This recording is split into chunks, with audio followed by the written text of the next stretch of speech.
Hello, welcome to the A to Z YouTube channel. My name is Toby Allen and I am the A in A to Z.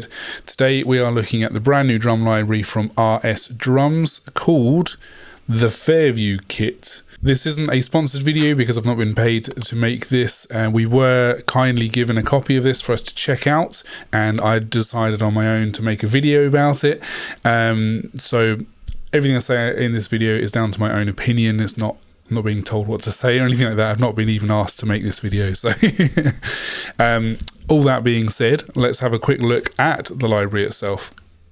If you're not aware, RS Drums is actually made up of Alex Rudinger and Anup Sastry, the two very, very good drummers who are really well known in the metal genre as being phenomenal, and they've teamed up together to make a couple of drum libraries. Previously there was the Enso library, which I have talked about on the channel before. We mentioned it in the drum library tier list, and now there's this new one here, the Fairview Kit. I'm really interested to check this one out because this looks a lot more user-friendly than the previous one, and it's made by my good friend Moises, so that's really cool, and I'm really sorry if I've messed any of those names up because I'm just rubbish.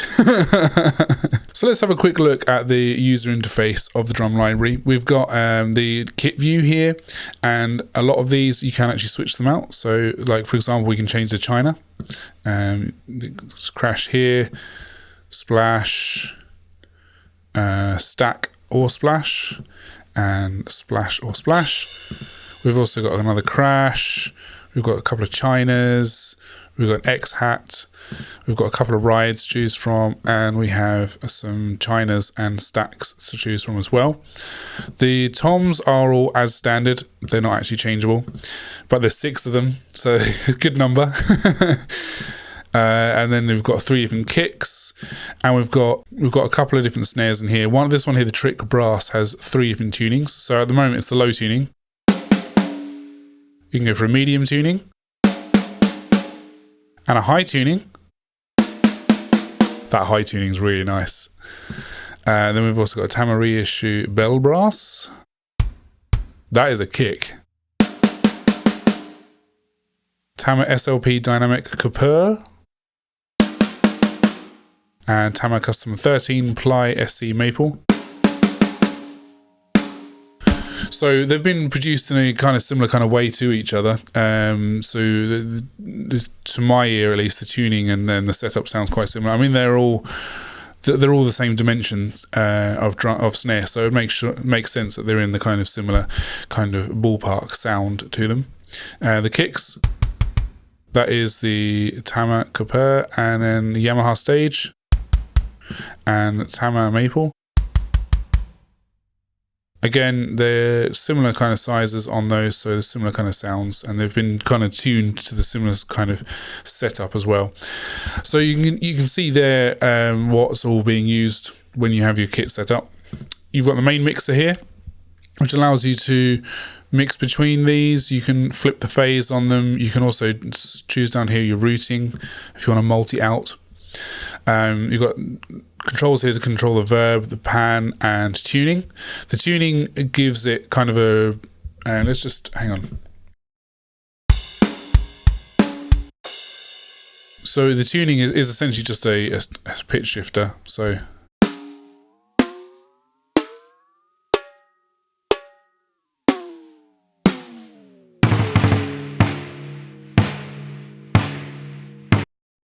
which can sound kind of comical when you take it to extremes. But if you're mixing and matching samples, then that can be a really useful feature to do, just to kind of fine-tune the sounds there to get close to other sounds that you're using. There's 4 mix presets, and you can switch between those to be able to have some presets on there in terms of like the levels and the panning and the verb and everything. You've also got at the top here boost, which is essentially the processing on there. So it lets... solo the kick, and I'll bring the boost down as it plays.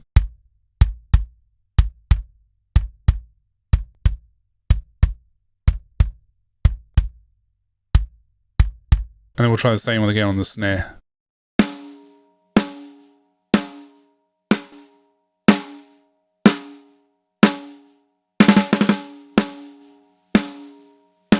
So So you can hear that it's bringing in some compression on that in particular, but that's essentially the processing. So you can adjust how much of the processing is applied to the samples. Most of these mix presets, the boost is on full on all of them.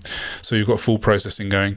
Then the next page here we have is the submixer, which allows you to change the volume of elements within each of the faders on the previous screen. So for example, here we have the kick fader.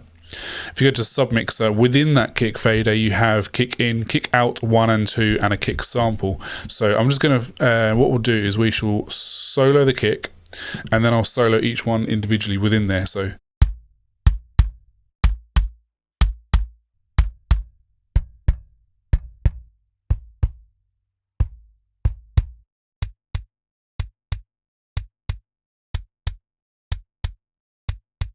and you can see there's 2 different kick samples to choose from, which are blended in as well. So you can adjust those on this page, and then that's all tied to one fader on the main page. The same with the snare. You've got 2 mics for the top, 1 for the bottom, and a snare sample. Now when it comes to the toms, you have 1 fader here for each tom on the main mixer, but within the submixer you have the top mic and the bottom mic on each one of those. Yes, and then you can mix all the cymbals individually as well.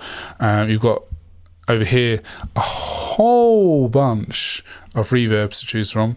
So those appear to be based on impulse responses, which is why they're able to have so many on there. But yeah, there's a lot of different reverbs to choose from, which is really cool. It's really nice to have that on there. And you can also do a pre-delay on there as well, which the pre-delay controls how much gap there is before the reverb starts. So it kind of can, if you increase that, you can make the reverb sound even bigger because it's even further away, because it's taken longer for you to actually hear it come in. And then you've got bleed control here as well, so you can control how much of each individual piece comes through the overheads, how much of each piece comes through the close room, and how much of each piece comes through the far room. Let's have a listen to what the rooms sound like. Actually, I've missed that out. So this is what everything sounds like all together. And then close rooms.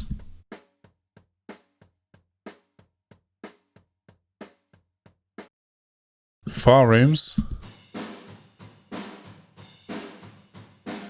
both rooms,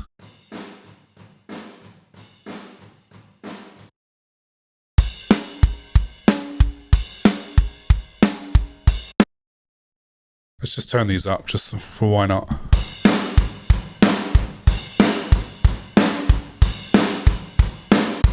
So yeah, that's how the rooms sound. Nice, really nice kind of sound on those.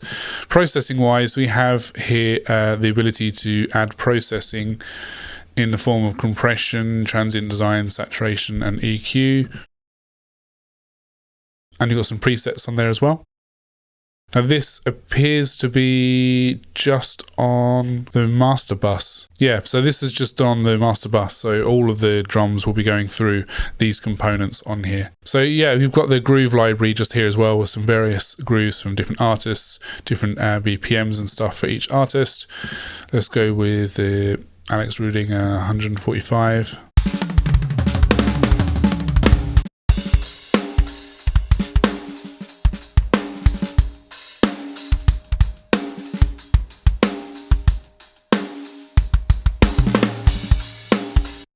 So once you've got it, you can drag it into your DAW to be able to use those in a song. So that's really cool. And then lastly, the settings.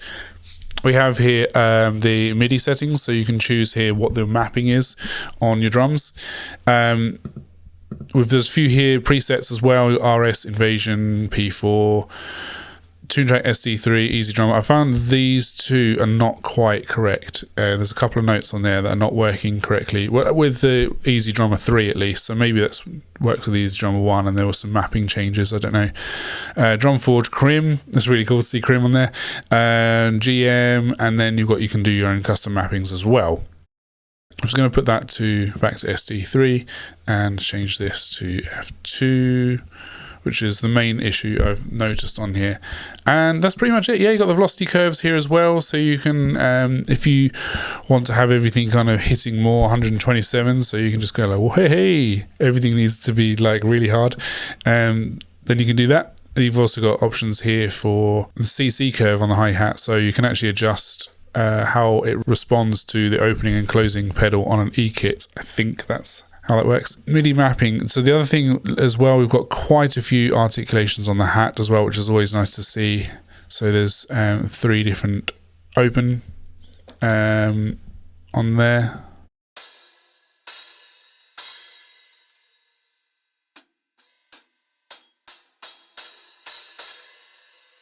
Yeah, good number of articulations for helping to make natural sounding hi-hats.